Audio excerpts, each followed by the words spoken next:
어라, 토너가 다 떨어졌네.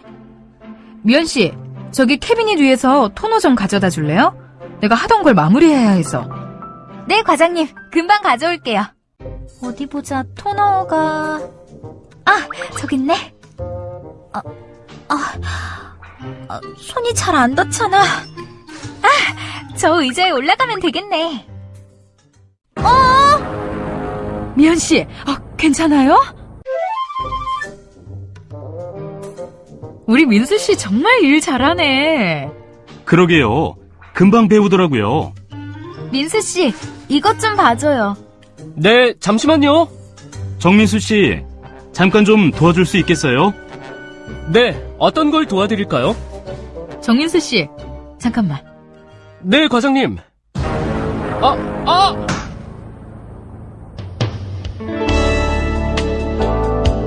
오늘은 안전보건에 대해 알아보도록 하겠습니다.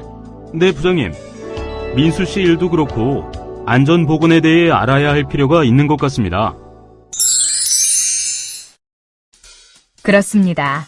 그럼 본격적인 안전보건교육을 시작하기 전 왜 안전보건교육을 받아야 하는지에 대해 알아볼까요? 먼저 회사에서 일의 순서, 지켜야 할 규칙 등을 배우고 나면 더욱 안전하고 건강하게 일할 수 있습니다. 회사에서 일을 하는 동안에는 크고 작은 사고가 자주 일어날 수 있기 때문에 이런 사고의 위험성을 줄이기 위해 우리는 안전보건교육을 받죠. 특히 작은 실수, 별거 아니라고 생각한 작은 행동이 아주 큰 사고를 일으킬 수 있으므로 이에 대한 교육은 꼭 필요합니다. 말씀하신 것처럼 안전보건교육을 통해 규칙을 이해하고 잘 지킨다면 우리 스스로를 위험으로부터 보호하고 안전하게 일할 수 있겠네요. 네, 그렇습니다. 다음으로 직장에서 일어나는 사고는 어떤 특징이 있는지 알아보도록 하겠습니다. 직장 내에서 일어나는 사고는 누구든지 당할 수 있고 특히 1년 미만 일한 사람에게 더 많이 일어난다는 특징이 있습니다. 회사가 크거나 작거나 크기에 상관없고 일하는 사람의 나이가 많거나 적음에 상관없이 모두에게 사고는 일어날 수 있죠. 건물을 짓는 공사장, 기계를 만지고 위험한 일을 하는 회사에서만 사고가 일어나는 것이 아닙니다. 오히려 음식점에서 요리를 하다가 사무실에서 환경 정리를 하다가 다치는 사고가 더 많을 수 있으니 모두 조심해야겠습니다. 부장님, 그럼 직장에서 많이 발생하는 사고에는 어떤 것들이 있는지, 그리고 그런 사고를 예방하려면 어떻게 해야 하는지 자세하게 알려주세요. 먼저 직장에서 많이 발생하는 사고에는 어떤 것들이 있는지부터 알아볼까요? 일 과장님, 직장에서 가장 많이 발생하는 사고가 무엇이라고 생각하시나요? 아무래도 민수 씨의 경우처럼 넘어지는 사고가 아닐까요? 그렇습니다. 넘어져서 다치는 사고가 1위로 가장 많고 2위는 떨어져서 다치는 사고, 3위는 끼어서 다치는 사고, 4위는 찔리고 베이는 사고, 그리고 5위로 부딪히는 사고 순으로 많이 발생했습니다. 그럼 각 유형별 사고 발생 사례와 사고 예방법을 하나하나 살펴볼까요? 직장에서 가장 많이 발생하는 넘어져서 다치는 사고 사례를 살펴보면 복도를 청소하다가 청소도구에 걸려 넘어지거나 사무실에서 계단을 내려오다가 발을 잘못 디뎌 넘어지거나 급식 지원을 하다가 바닥에 떨어진 음식물, 물기 등을 잘못 밟아 미끄러져 넘어져 부상을 입는 경우가 있었습니다. 이렇게 넘어져서 다치는 사고를 예방하기 위해서 우리는 어떤 노력을 해야 할까요? 바닥에 물기가 있으면 미끄러지기 쉬우니까 바닥에 물기가 보이면 바로 닦아야 합니다. 그렇습니다. 또 일을 하다가 어질러진 물건이 있으면 걸려서 넘어질 수 있기 때문에 자주 정리해 주세요. 그리고 물기가 있거나 미끄러운 장소에서는 슬리퍼보다는 미끄러짐을 예방하는 신발을 신어야 합니다. 다음으로 떨어져서 다치는 사고 사례를 살펴볼까요? 사무실 복도에 있는 창문을 닦으려고 작은 의자에 올라갔다가 의자가 넘어지는 바람에 떨어져서 부상을 입거나 책 정리를 위해 사다리에 올라갔다가 떨어져 부상을 입기도 합니다. 또 우체국에서 우편물 정리 업무를 하다가 책장 위에 쌓여있던 박스가 떨어져 부상을 입은 경우도 있었어요. 이렇게 떨어져서 다치는 사고의 예방을 위해서 의자에 올라갈 필요가 있는 경우에는 바퀴 달린 의자, 원형 플라스틱 의자는 피하고 미끄럼 방지 및 넘어짐 방지 장치가 있는 의자에 올라가야 합니다. 또 사다리에 올라가서 작업을 하는 경우 떨어져 다칠 위험이 있으므로 2명이 함께 도와 일을 하는 것이 좋습니다.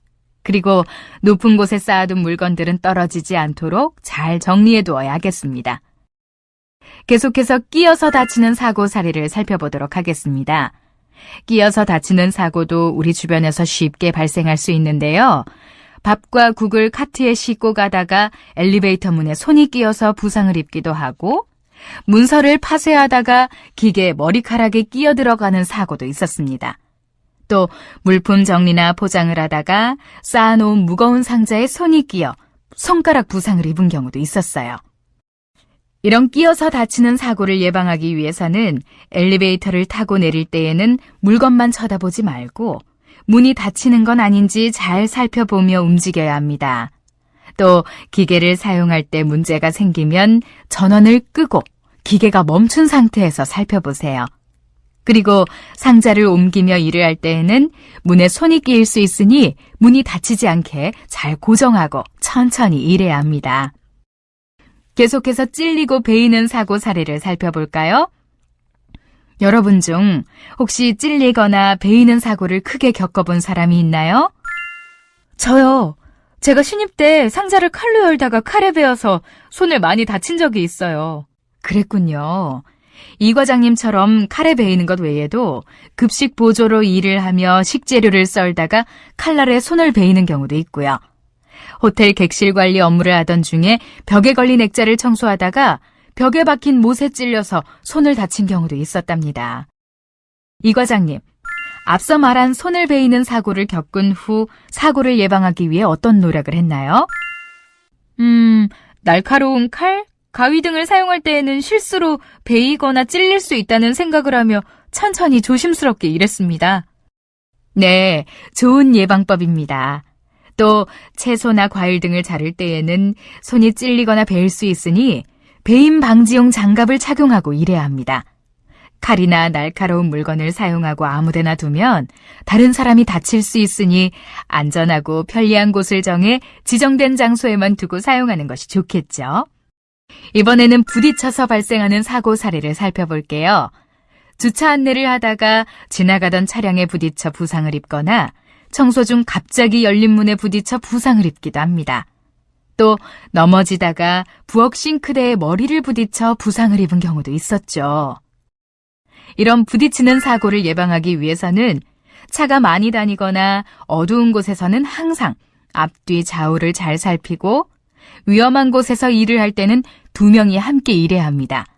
또 청소하거나 어두운 곳에서 일을 할 때에는 청소 중, 작업 중이라는 표지판을 세워 사람들에게 알리는 것이 좋습니다. 그리고 물건이나 가구에 부딪힐 위험이 있는 곳에는 주의 표시를 해두고 항상 조심해야 하겠습니다. 지금까지 살펴본 안전사고 유형 외에도 화학용품에 의한 사고 역시 발생할 수 있으니 유의해야 하는데요.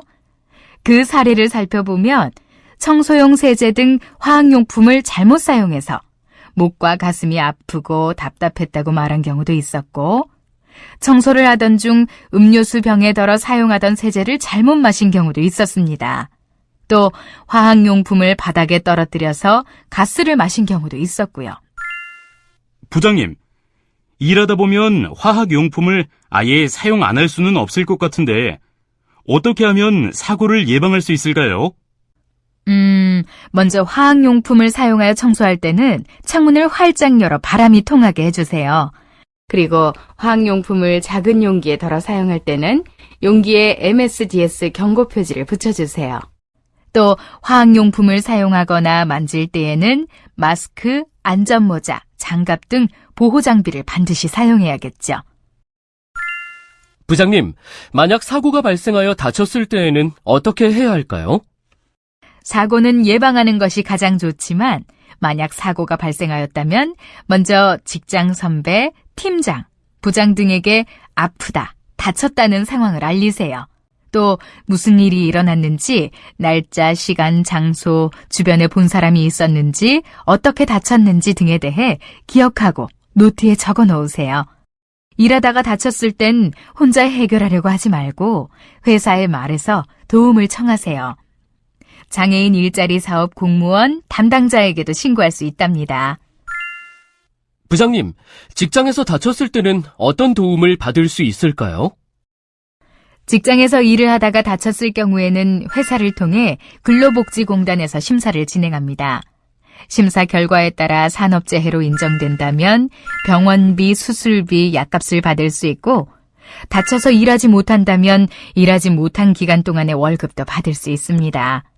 만약 병원에 입원하고 간병이 꼭 필요한 경우에는 간병하는 데 드는 돈도 받을 수 있죠. 일하다가 다친 사고로 부상을 당해 안타깝게도 더 이상 일을 할 수 없게 된다면 이에 대한 장애 비용도 지급받을 수 있습니다. 부장님, 사고를 신고하면 그 다음에는 어떤 일이 생기나요? 직장에서 일을 하다가 다치면 회사는 다친 사람을 도와주어야 합니다. 또 회사는 일하다가 다친 사람에게 강제로 나오지 말라고 해서는 안 되는데요. 이러한 규칙을 지키지 않는다면 회사도 벌을 받거나 벌금을 낼 수도 있습니다. 그러니 일을 하다가 다쳤다면 어떤 도움을 받을 수 있는지 회사에 확인하세요. 안전한 직장 생활을 위한 스트레칭 시간입니다. 어깨나 허리를 보호하기 위해 일하기 전 휴식 시간 틈틈이 스트레칭을 해주세요. 또 스트레칭은 넘어짐 등의 사고를 예방하고 피로 회복, 스트레스 해소에 도움이 된답니다. 그럼 시작해 볼까요? 먼저 두 손을 깍지 껴서 머리 위로 쭉 펴줍니다. 기지개를 켠 후 두 손을 깍지 낀 채로 허리를 오른쪽으로 굽힙니다. 그리고 왼쪽으로 굽힙니다. 두 손을 허리에 올리고 가슴을 넓게 펴고 상체를 뒤로 천천히 젖힙니다. 그리고 앞으로 천천히 숙입니다. 왼팔을 오른쪽 어깨 쪽으로 뻗어 오른팔을 왼쪽 손목에 대고 가슴 쪽으로 당깁니다. 팔을 바꾸어 반대로도 해봅니다. 머리 뒤에서 왼쪽 팔꿈치를 오른손으로 잡고 천천히 눌러줍니다. 팔을 바꾸어 반대로도 해봅니다. 양팔에 힘을 빼고 손을 털어줍니다. 그리고 팔을 앞으로 쭉 뻗어 왼손 손바닥을 오른손이 몸쪽으로 천천히 당겨줍니다. 손을 바꾸어 반대로도 해봅니다. 다리를 어깨 넓이만큼 벌리고 한 발씩 바깥쪽으로 원을 그리며 발목을 돌려줍니다. 이어서 안쪽 방향으로도 돌려줍니다. 오른손을 머리에 올려 오른쪽으로 천천히 당깁니다. 그리고 왼손을 머리에 올려 왼쪽으로 천천히 당겨주세요. 마무리 동작입니다. 양팔을 편하게 아래로 뻗고 숨을 깊이 마셨다가 후 하고 길게 내뱉습니다. 그리고 심호흡을 10번 합니다. 어떠셨나요? 간단한 동작이지만 꾸준히 따라한다면 건강에도 좋고 안전사고를 예방하는 데 큰 도움이 된답니다.